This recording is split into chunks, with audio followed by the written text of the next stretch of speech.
This is the VanTrue E360 dash camera that you might notice is on a stick. Let's talk about it. You see, initially I didn't really know how to review this, right? Because is it a 360 camera or is it a dash camera? And is it great at being a dash camera? Is it great at being a 360 camera? Well, a little of both. So this particular model, and you can actually choose, I think there's 3 different options. This one in particular, the highest end one, it actually comes with a stick that has a battery in it, and then it comes with little tripod legs that do extend out, so you can get some pretty stable shots here.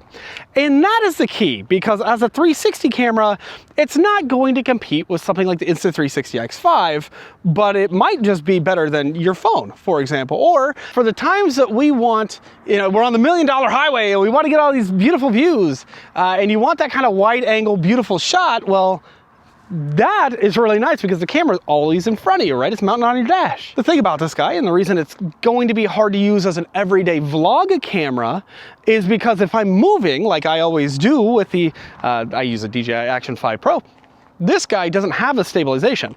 And as you can see, most likely, I might be a little bit shaky, but if I hold it still enough, it should do the trick. This guy's really going to shine, however, when I set it on a surface, let's say our hood that looks horribly dirty. And the cool part about this is you can go ahead and turn, and I can see all the RVs on one side, I can see our rigs, I can go ahead and turn and see Colt that's way down there for some reason. And because of the type of image that this guy is, it's sort of just one really wide, long image. A little bit easier to adjust, especially in something like Final Cut Pro if you're using it for vlogs and things. A little bit easier to adjust than the Insta360 X5 as we recently reviewed, or the DJI Osmo Action 360. This guy is just a lot simpler. However, the thing about this is it is a really, really good dash camera, and that's the nice thing. We actually ended up mounting this guy up here, and it's sturdy. It's 3M VHB. That's very important. This is going nowhere. We went ahead and routed those wires up and over, and then this is actually a second camera. What do you mean? It came with a second camera. Now this would typically be in our back window, but we have a trailer in the back window. We don't really care about that necessarily. So we went ahead and made it a Colt camera that can also sort of see out the back window. And it's kind of nice. They also, this is not the permanent final installation, but they give you a lot. Like you're running a van, like a 15 passenger, this is going to be a lot of cable to get what you need done. And hiding these wires, you can go up along your rubber bit, you can just pull that out like so. Go along there. I've also tucked some wires kind of up in there. And then our power adapter, we've gone ahead and just kind of hid in the compartment that we don't touch very frequently. Super easy to do. Installation, just as easy as any other camera, especially considering how much cable they give you. You don't have to extend anything or anything like that. We did a little bit of extra, just trying to make it a little bit prettier, but it's a really good dash camera. And if you look at this footage, you can see, we can see left, we can see right, we can see a little bit out the back. Of course you can see in front in 360-degree view. It's going to be full 8K, which is 4K. No, of course not. But again, this is a dash camera. Like this is a really great dash camera from my experience so far. Now this also has a parking mode, which is really nice. It knows when you've not been moving for long enough. If it feels a bump, it'll go ahead and start recording. And we have it set on a 5-minute loop. So it'll record for 5 minutes and then shut off and stop recording because it doesn't want to waste your SD card. We have a 64-gigabyte card in there, and so far, based on how we drive and how it's working, it seems like it's about 2.5 days, which is pretty dang good. This guy also has infrared, so you can tell on both sides it has infrared. So you can go ahead and tell it, yeah, front and rear or just front, and you can have it set to auto. But that'll go ahead and show, hey, I wasn't texting. I was wearing a seatbelt, even at night. That's a really big thing. Hey, I was paying attention when that guy crashed into me, and there's where his vehicle went because we can see out the window. And that's just, it's a really, I mean, that's what a dash camera should be for. Not only what others are doing, but also what you were or were not doing. What about GPS? Yes, it has GPS, which you're not going to get with any other 360 camera without an additional accessory and all that.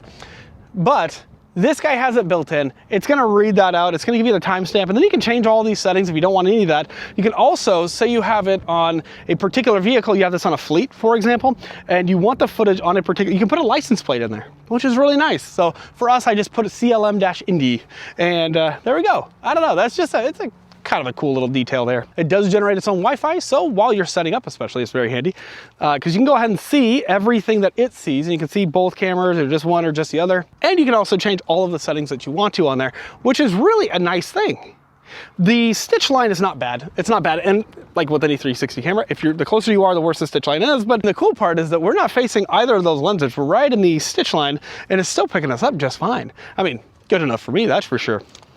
It makes a great security camera in a way, right? Because of that, because it can just go ahead and watch all the time, and you can go ahead and have park mode on or park mode off. If you want to set up like a podcast or something like that, and you just want an alternate B-roll, that's a nice deal. Like, I mean, you don't have to have 5 cameras. You can just have this guy kind of in the middle of everything, or even on the edge, or, you know, whatever it is, and then reframe it later on. And again, it's really easy to reframe.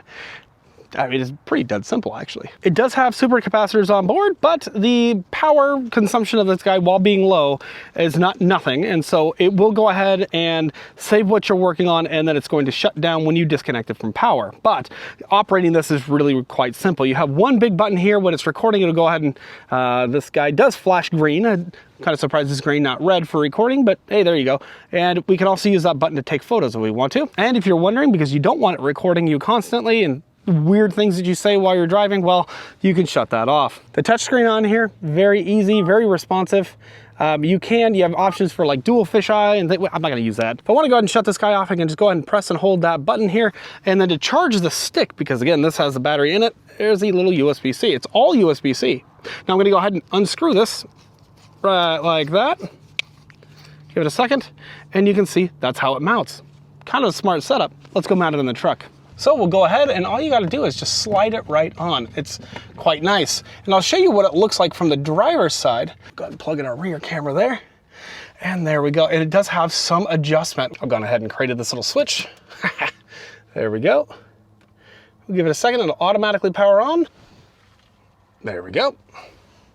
Automatically starts recording because it knows it's on this dock. It's not handheld, which is really nice. It's always recording. And once again, I mean, it's gonna be hard to tell with this little camera. And we can see all of our settings up there, and then we can go ahead and swipe, and you can see all the different modes we have, just rear, just front, and then the Colt cam there, which is kind of nice. We can also see how long we're recording, the time and date, all that good stuff. And yeah, you can see this is what it looks like for the passenger with how we have this set up.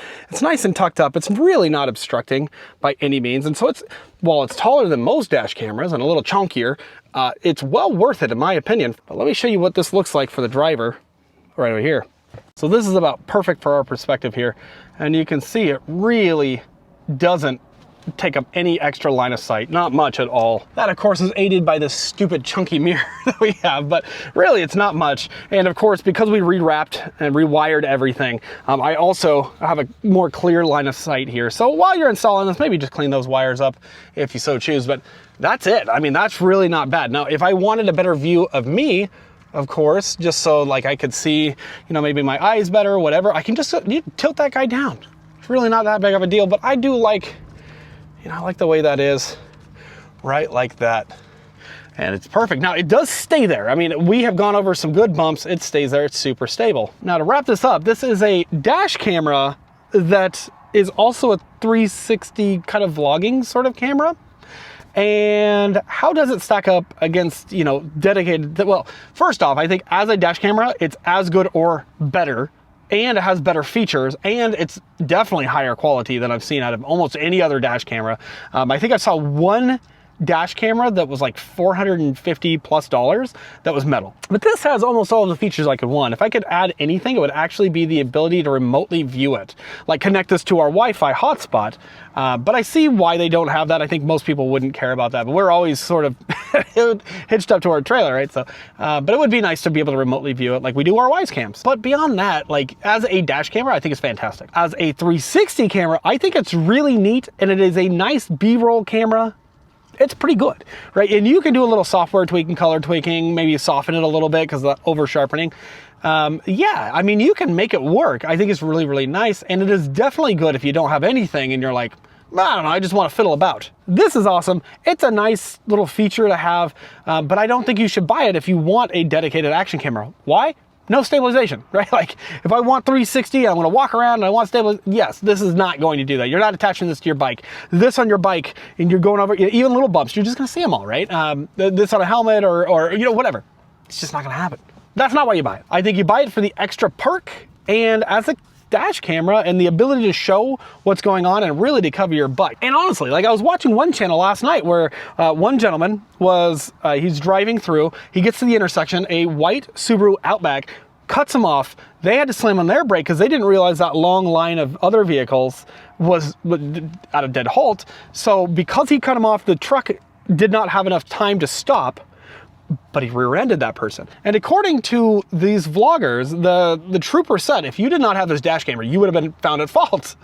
Well, hey, there you go. So this little bit of an investment could save you a ton of money if you're ever in the need, because your premiums are yearly, well, monthly, depending on how you pay, right? But yearly premiums could go way up if you're found at fault for an accident or presumed at fault, even if you didn't do anything wrong. So dash cameras, obviously, everybody knows they are definitely worth the investment. I think for dash cameras and prices, this one's on the higher end, but I've also seen a few sales that they've had that have been really, really good. So, you know, I think you add in the fact that it can do 360 vlogging, or at least as a B-roll camera. I don't know. I think there's a lot of value there. In terms of a dash camera, I don't think they could have done anything better without changing the lens itself to zoom in a little bit more. But the more that you zoom in, of course, in order to get license plates and the like, I mean, this is just the nature of dash cameras all around. The more zoom you have, the less that you can see, and they could put a higher resolution sensor that might help a slight bit, but then we're adding more cost and more complexity. And, you know, so there's a lot of trade-offs here, and this is a pretty nice package. So, and I gotta say, with the handheld function especially,